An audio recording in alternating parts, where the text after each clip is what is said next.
All right, so another exercise we can use to help our left hip kind of become a little bit more stable in a position where our pelvis is rotating onto the hip, which is really necessary when we're kind of stepping on our left leg, just when we're walking or running, is an exercise where we're going to put our left foot right up on a book. You can use like a dictionary or maybe even something a little smaller like a phone book. So something that's a little bit more elevated in front of a wall or a dresser or bars.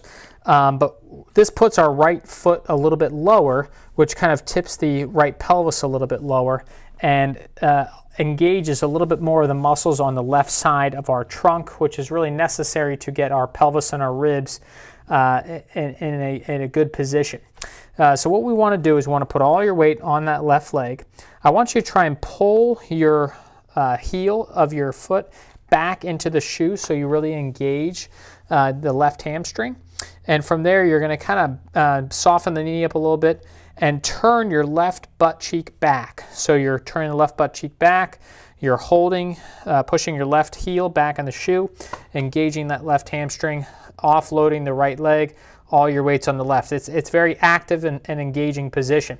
From there, I want you to push away from the wall a little bit, get your back back, don't lean back, but just push your back a little bit, which will bring your ribs down.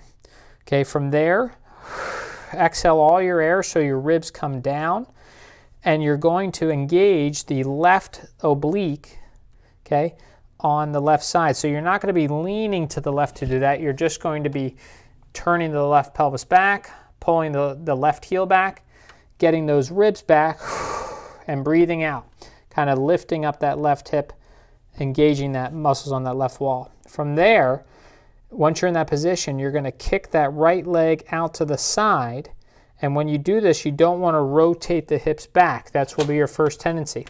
Okay, you want to turn the pelvis, pull the heel back, get the ribs back, and then push that leg out to the side, maybe about 4 o'clock.